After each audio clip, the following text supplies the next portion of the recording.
I bet you're sick of the inflated price of veterinary drugs for your pet, especially when you know that the cost of the same human drug is so much less. But did you know that your vet's prescribing recommendation could land them in jail? I'm Dr. Alex, I've been a vet for 18 years, and in today's video I want to share with you the secrets of the pharmaceutical industry, how they are taking advantage of you and your vet, and then how you can get your pet's medication for the most affordable price. If you're ready, let's jump in. Now, back when I first graduated, we used to use a lot of human medications because there was a lack of pet-specific options. Now, they may not have been in the most pet-friendly forms. After all, how many of us want to eat meat-flavoured pills?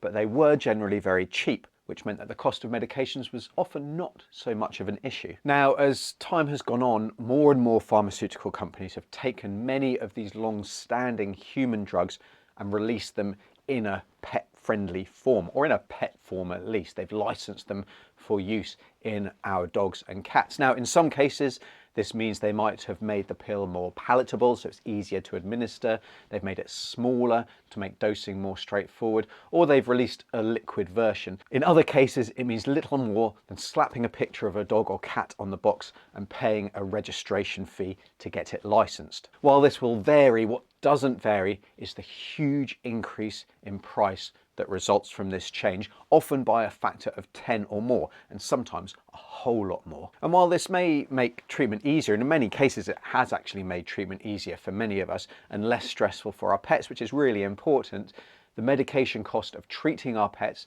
especially for longer term conditions, has absolutely skyrocketed. And that's because I'm talking about drugs that are used to treat pretty much every single condition out there: heart failure, high blood pressure, diabetes, constipation, epilepsy, infections, anxiety, even anesthetic drugs are involved in this. And you might be saying, well, so what? Vets, we should just prescribe these human versions because after all, they're no less effective now than they used to be back in the day, and just forget about these animal versions. And absolutely, I hear you there, but this may actually mean that your vet loses their license to practice.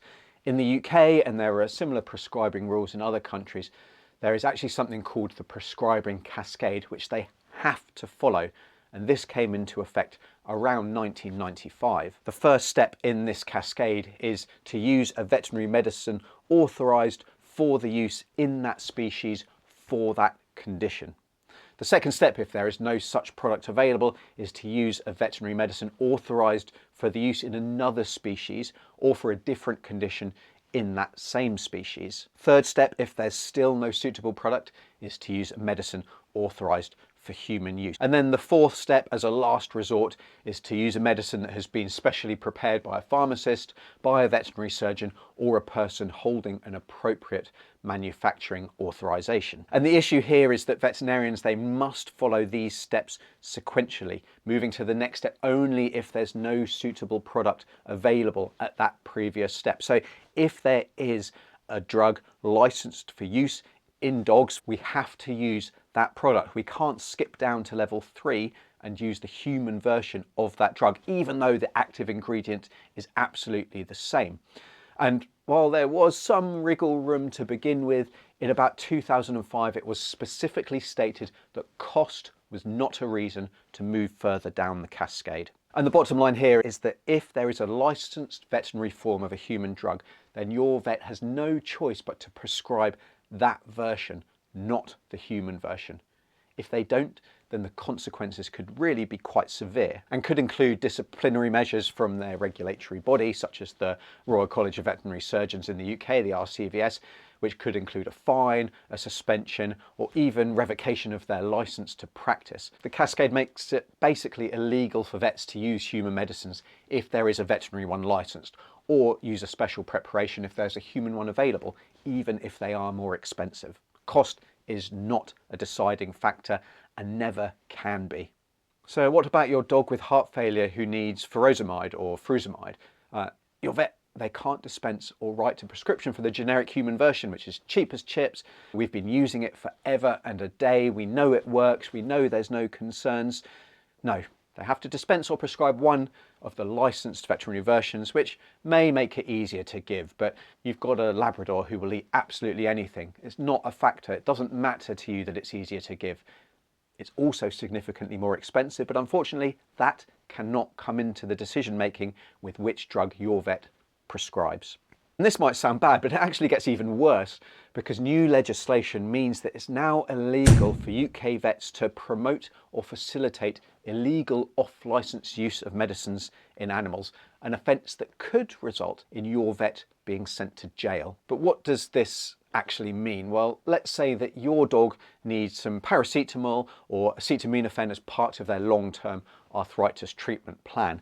It's a very effective option to add extra analgesia to keep them really comfortable. It would actually be illegal for your vet to just give you the dose and tell you to go and buy it from your local chemist. After all, for human use, no prescription is needed. Instead, your vet would have to write you a prescription for you to be able to get those drugs.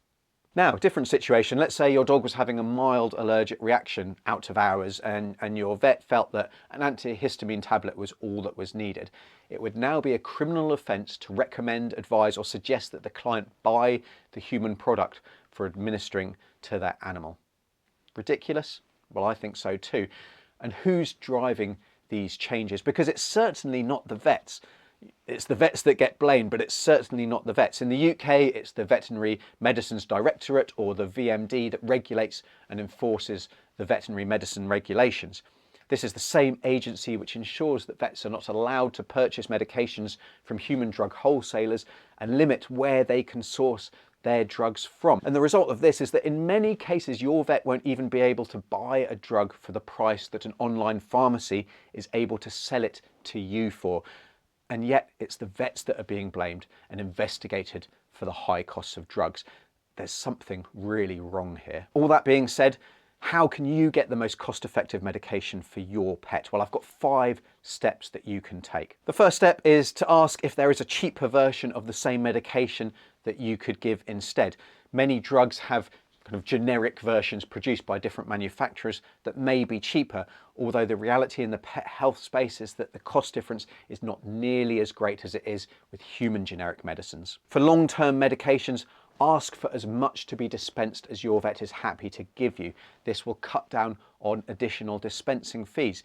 You know, maybe normally you get given a month's supply and you have to come back every month to collect more medication, but your vet is actually happy for you to have 6 months without needing to check your pet. So just ask. Now, this is going to vary with drug. For example, I'm not allowed to give more than 1 month of some seizure medication, and that is a legislative requirement.